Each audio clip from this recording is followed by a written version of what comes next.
Yo, what's going on, guys? It is your boy Zero here. Welcome back to another video. Today I got something interesting for you guys. I'm going to be doing a Boruto tier list based on the latest chapter of the manga.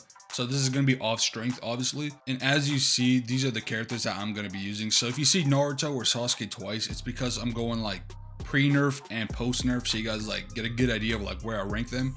All right, so let's go over who I think are the weakest characters that are here, at least. So like, I don't want anyone to get like mad or offended if I put their favorite character in D, but this is just because like in comparison to the top tiers of the verse, I just think they're going to be like the lowest ones in D tier. So don't take it personal. I still think everyone here is like pretty strong. So as for who I think is the weakest character that is being shown right here, I'm going with Sarada. Now, Sarada is really good, but I feel like some people overhype it just a little bit. Sarada is obviously still strong, but compared to like Sasuke in part 1 with his curse mark, right? Like he's still stronger than her. I've seen some people think Sarada solos like all of the Konoha 12 from OG Naruto, which just isn't true.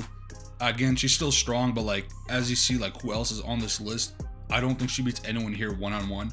All right, so the next character that I'm going to be using is probably controversial, but I'm saying Mitsuki. The thing with Mitsuki is a lot of people like love him a lot and they want to put him like up here in like the higher tiers because they think his Sage mode is really strong. But let me just at least explain why I put him like this low. It's because realistically, from what we've seen like from his Sage mode, he hasn't really done anything crazy yet. He can't be in this form long, and like he is still a 12-year-old. He is still relative to people like Sarada, you know, like people his age. So it's like people like, it'd be crazy to put him like in the same tier as like current Naruto or current Sasuke, you know what I mean? Or like people like Delta who held their own against KCM2 Naruto. So it's like it's not fair to put Mitsuki that far up. I think for now it's easy like to say he's above Sarada. But as for anything else, I don't know. But the reason why this is like really controversial is because I have him under Konohamaru, who's my last character that I'm putting in this tier. And the only reason why I'm putting Konohamaru here is because I just think for the sake of plot, like narratively wise, I just don't think it makes sense if Mitsuki was stronger than Konohamaru. Like I'm literally just basing it off that and nothing else. I just think like if Mitsuki actually was and Sarada was actually stronger than Konohamaru like already, I just feel it would be kind of BS. I mean, like think about it, bro. This dude as a kid took down one of the Pains. Like he has Master Rasengan in his arsenal. That he's got to be at least stronger than these two, at least like at 12 years old. Obviously, these two will surpass him unless he gets some crazy buff in the manga, which I don't see happening. But I don't know, we'll see. For now, this is the order that I'm going. I know it's like pretty controversial, but besides that, I think the rest of my tier list is gonna be like okay. I think this is just like where most of the issues are gonna be from people who watch this. All right, so now we're going into the C tier, and I'm gonna put Kakashi in this tier last, only because it's just because it's featless. Like we really don't know where current Kakashi stands. Like I know it said like he's stronger in Boruto than when he was during the war arc, obviously before DMS, but that could have been like when he was Hokage, not right now when he's literally retired. Like he's just chilling back. He's not doing anything. We don't see him in any of the major fights in the manga. You know what I mean? So like I just feel like at the moment he's just not as strong as he was. So I'm gonna put him C tier. And the person I'm putting right above him is Sakura. I honestly don't know how I feel about putting Sakura above Kakashi, but I feel like at the same time they kind of are implying that like obviously the original Team 7 like surpassed their sensei, but I really don't know. These guys are like interchangeable. You could like say Sakura stronger, you say Kakashi stronger. Personally, I think Sakura at the moment may be stronger, but I wouldn't be mad if someone said Kakashi beats Sakura. So the next character after Sakura has to be Delta, in my opinion. I mean, she held her own against Naruto. She got light speed like attacks. I don't see how Kakashi or Sakura can really deal with her at the moment, especially because she got a buff now in the manga after Amado basically made some changes with her. So she's even stronger than when we've seen her face Naruto. So she's got to be above Sakura and Kakashi, in my opinion. But after her, I'm putting Gaara. Again, Gaara could be like behind Delta as well. But at the same time, he's the current Kazekage. Like, all the Kages have to be the strongest. If you guys remember when they went to go save Naruto from Momoshiki, they gathered up everyone and they said this is basically the strongest people we got. And they didn't invite Sakura, but who they did invite were all the Kages, plus Sasuke obviously, and Boruto, but they weren't really talking about Boruto there. So Gaara is basically implied that he is stronger than Sakura. That means it's just whether is he stronger than Delta or is he weaker. I honestly don't know. Like this could go either way. Maybe after her recent buff from the manga from Amado, she could be above Gaara now. I really don't know, but Naruto was toying with her. He was so strong that he was able to basically make her think she was winning. And I know Gaara's not as strong as Naruto, but at the same time, I feel like he could, like, if it really went down to it, I think he could beat her in a 1v1. Alright, so we are now done with the C and D tier, and we're moving on to the B tier. Alright, so the first character I'm putting in B tier is going to be Kinshiki. The only reason why I'm putting him above Gaara is because Sasuke was able to, like, beat him. Obviously, he was stronger than him, but Sasuke did have to try a little bit. And at the same time, he was stated to be able to split planets. I just assume it's obvious that he'd be above Gaara in a one-on-one. After him, I'm putting Kashin Koji only because he was able to hold his own against Jigen. I mean, obviously he was going to lose that fight no matter what, but he still did good against him. And he even was able to fight Ishiki, but obviously he got bodied there. Now you can maybe make an argument that he beats the next two characters I'm going to put in B tier, but at the same time, I feel like it still makes sense to put him like right around this area in the B tier. But yeah, the next character I'm having, this might get some people mad, but current Naruto. I feel like there's some misunderstandings about current Naruto. So a lot of people think he's still like one of the top tiers of the verse because they think he has Sage of Six Paths when he actually doesn't. It's basically confirmed that he doesn't. I mean, like Sakura literally stated that he no longer has like superhuman strength. Like he's literally just in base with like sometimes adding Sage mode. He basically just has Sage mode, nothing else.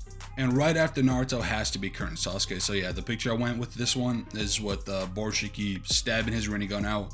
So without the Rinnegan, with only one arm, one eye, I think he has to be B tier. I do put him above Naruto. I know some people might get mad about that, but you guys gotta like realize Sasuke's nerf wasn't as big as Naruto's nerf.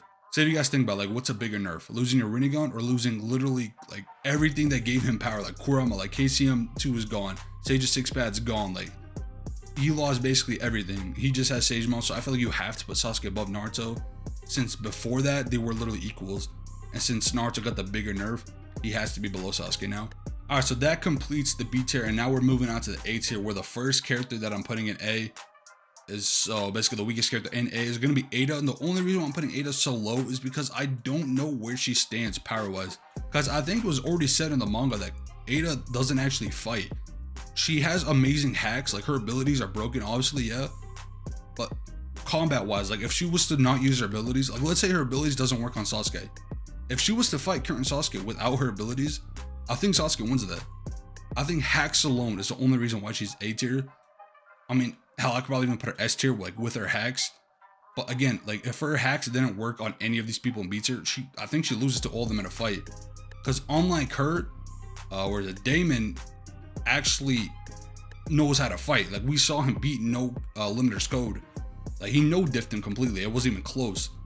And that wasn't using his hacks. He just, with his own speed, his own like strength, he took down no limiter's code.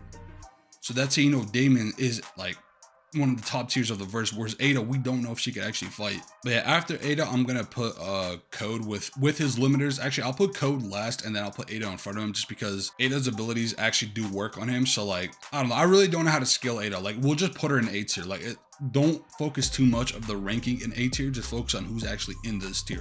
Like I'm ranking all of these like from left to right, but for A tier, it's kind of just, these guys are A tier. I'm not really ranking it left to right because it's kind of hard to decide, especially with Ada, since like she's not that strong. It's just her hacks that are OP. So Code without his limiters, or with his limiters, my bad, he would be A tier.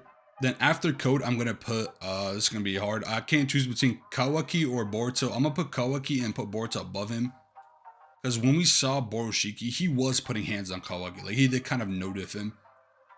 I wouldn't say no-diff. It was a good fight. I really think though, if they was to like fight serious, like once again, I think Boruto does win.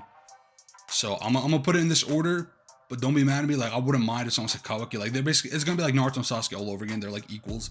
There's not really anyone who's stronger than the other. They're just kind of like the same. And then the last character that I'm putting in A tier is gonna be Sasuke. So this is prime Sasuke. This is Sasuke when he had all his abilities. This is the same Sasuke that fought Jigen with Naruto next to him. Like I think prime Sasuke takes on Boruto one-on-one, Kawaki one-on-one, Code one-on-one, Ada for obviously the abilities don't work. But yeah, I think Sasuke the strongest in this tier, like easily in his prime. And that just leaves the S tier, basically the strongest characters in the verse, and this isn't really debatable. I think we can all agree with that. So I'm putting Code without his limiters as the weakest in S tier.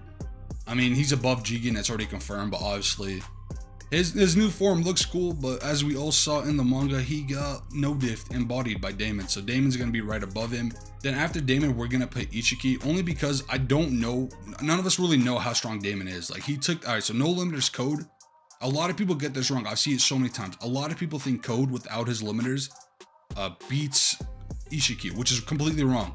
It was stated that he's stronger than Jigen, not Ishiki. They said this multiple times. Like, they specifically said Ishiki and Jigen like at different times during like the last like 10 chapters. Like, they made it clear that they're referring to Jigen and not Ishiki. So Code is stronger than Jigen, but not Ishiki, and Ishiki is stronger than Jigen. And Damon no diffed him, so we don't know if he's stronger than Ishiki, but he's probably just right below him. He's probably close. He could probably put up a fight, but realistically, he's probably behind him. And now for the person who I think is the strongest in S tier, it's gonna be Baramo Naruto. Now, Naruto does lose to Ishiki in a fight if they're both at full power, but that's not because Naruto's weaker, it's because his time limit. That's why I'm putting Baramo Naruto. If I had another picture here of like Prime Naruto, I'd put him like under Ishiki, obviously, right? Like, I'd put him like A tier. Yeah, I'd put him like around A tier, but because this is only Baramo Naruto, I'm putting him above Ishiki, because in this form, he was stronger than Ishiki. Like, it wasn't just because he was draining his life force or whatever. He was literally beating on him. He was faster than him. He was stronger than him, everything. He was basically no diff in him. It was just, if it wasn't for the time limit, like, he would have won. So this version of Naruto is stronger, but if they were to fight, Naruto would lose, if that makes sense. Now, I have only 2 characters left. Now, Momoshiki isn't going to be S tier, don't worry. I just don't know where to put him. I mean, like, does current Naruto beat this version of Momoshiki? You know what I mean? Like, he'd probably be top of B tier, maybe bottom of A. I really don't know. I'd probably put him like bottom of A tier. And then as for the last person, if you don't read the manga, you don't know who this is. This is Shibai, is basically the strongest character we've ever seen in the Naruto franchise. He's not going on this tier list, just so you guys know. So what we're actually going to do is make a brand new tier just for him, because he goes far above anyone we've ever seen in the Naruto series. So if you don't read the manga, for whatever reason you're watching this video and you don't know who the hell this is basically Shibai, that's his name. He is by far the strongest character we have ever seen in Naruto. He doesn't really have feats, but just by statements alone, the way Momoshiki like talks about him, and just so you guys know, his DNA made Damon and Ada. A small portion of his DNA, because these two are androids, just a small portion of his DNA made them this broken. Like, think about it, this is a little ass kid, and he's up there. He's in S tier. He's up with Baramo Naruto. He's up with Ishiki, a literal god who's been alive for thousands of years. He's up there with him just because he has his DNA. So imagine him himself. There's a lot of theories going around that this could be Boruto from the future or some shit. I don't know about that. I just know that Shibai, he's him, man. He's easily soloing everyone here. He gets his own tier in God because he's a literal god. But yeah, that's basically it for my tier list, guys. Let me know in the comments if you guys agree, disagree. I already know the most controversial is going to be the bottom tier here. Maybe a couple other ones, but yeah, if you guys did enjoy this video or you got any other tier list you guys want to see me make, let me know in the comments below. But make sure you guys smash that like button, subscribe, and I'll see you guys in the next one. Peace out.